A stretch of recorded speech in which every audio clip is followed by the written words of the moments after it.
नमस्कार अविनाश. नमस्कार. नमस्कार. बोला. आजच्या आपल्या पॉलिटिकल डिबेटला आपण सुरुवात करूया. पेपर चालवत होतो आजचे सगळे मी. सगळ्या पेपरमध्ये नॅशनल इंटरनॅशनल हेडलाईन्स.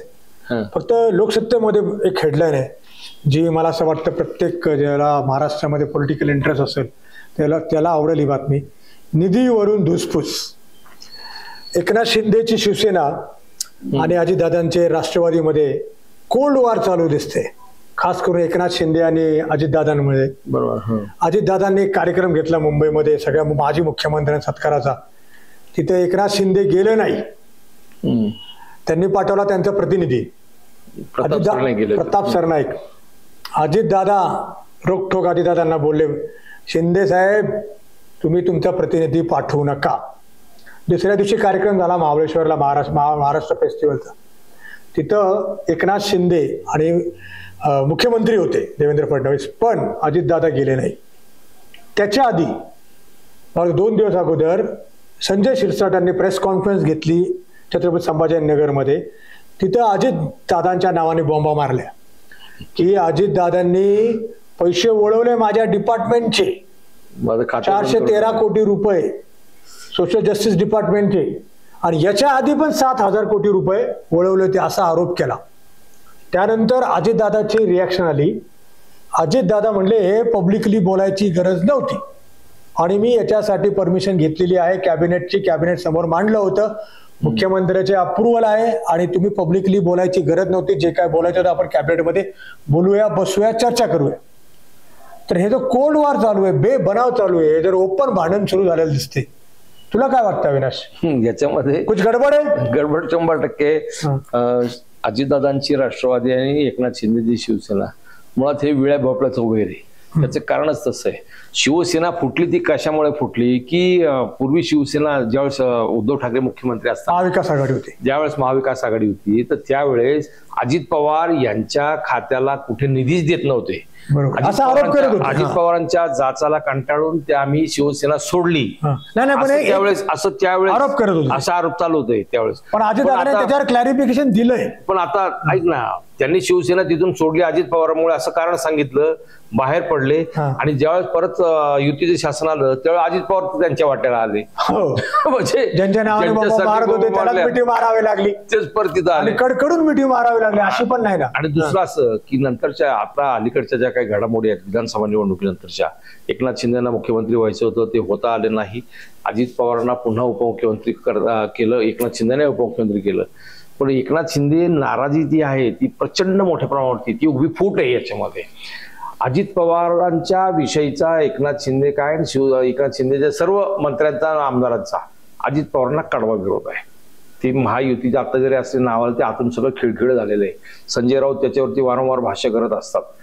कडवा विरोधचं उदाहरण देऊ आपण. तो मंत्री बोलला होता मागच्या वेळेस की मला उलटी होती.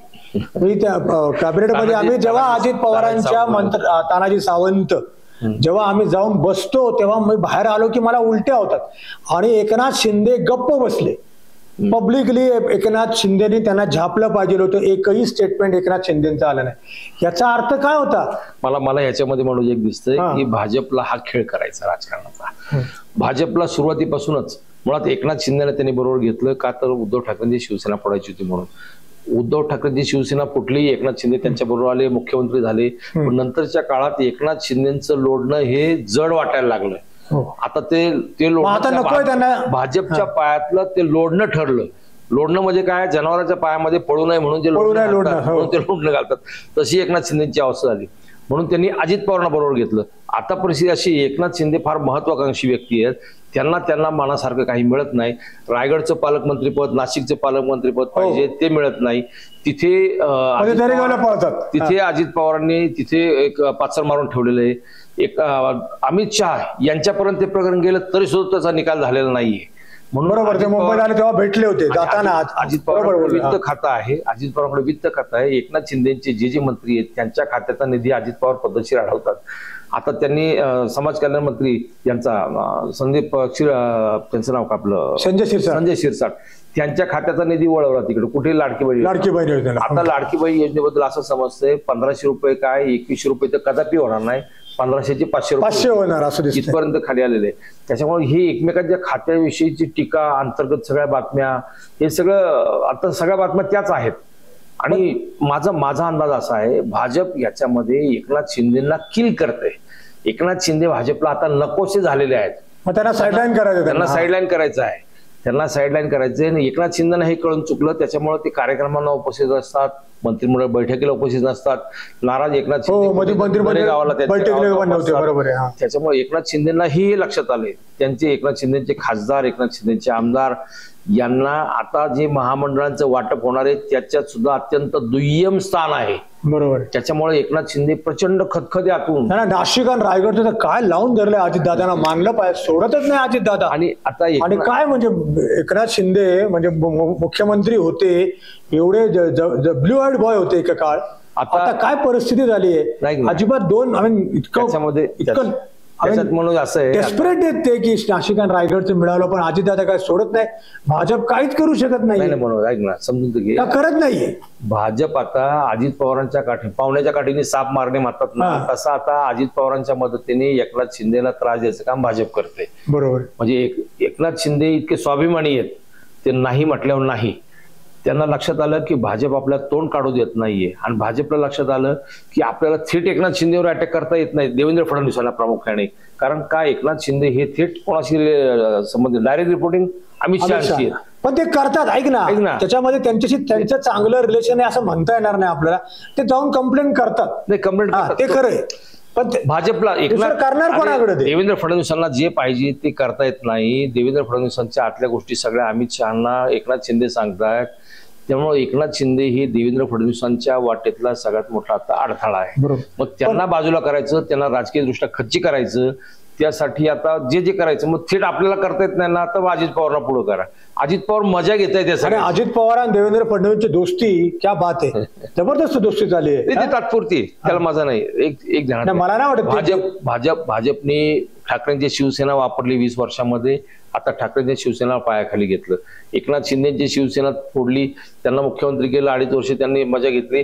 आता एकनाथ शिंदेना पायाखाली घेतलेलं आहे. उद्या अजित पवारची सुद्धा तीच पायसानासारखी म्हणजे पायपुसण्यासारची अवस्था होणार आहे. मला असं वाटत, बरोबर, काल अजित पवार बोलले मला मुख्यमंत्री व्हायचं होतं, ते स्टार्स जुळून आले नाही, परत एकदा ते बोलले नाही.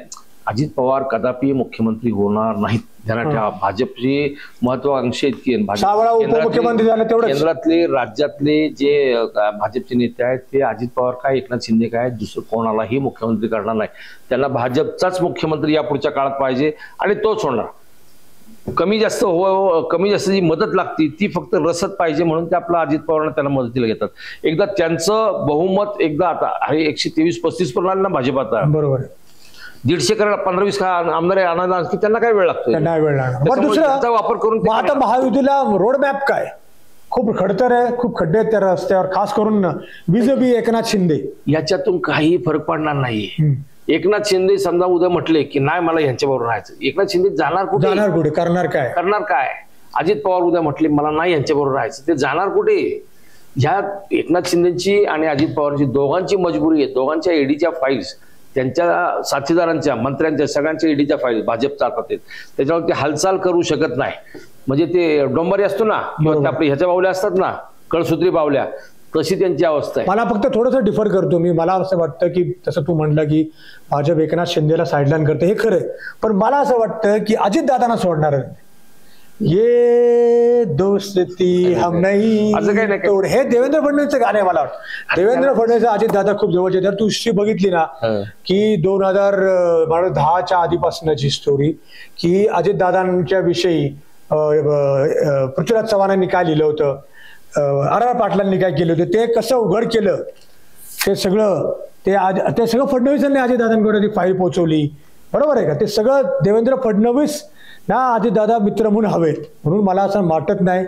आणि मुख्यमंत्री अजितदादा होतील, मी तुझ्या बरोबर डिफर करतो, ते देवेंद्र फडणवीसच करतील. त्यांना फडणवीस स्वतः पाहिजे सेंटरमध्ये जातील, पण इकडे जेव्हा फडणवीस सोडतील तेव्हा अजितदादाच मुख्यमंत्री. थोडा डिफरन्स ऑफ ओपिनियन आपल्यामध्ये असू शकतो. बिलकुल सहमत. चालेल, काय हरकत नाही भाजपला. पण मला असं वाटतं अजितदादा एक दिवशी मुख्यमंत्री होणार नाही होणार, बघूया आपण. थँक्यू अविनाश. Okay, welcome.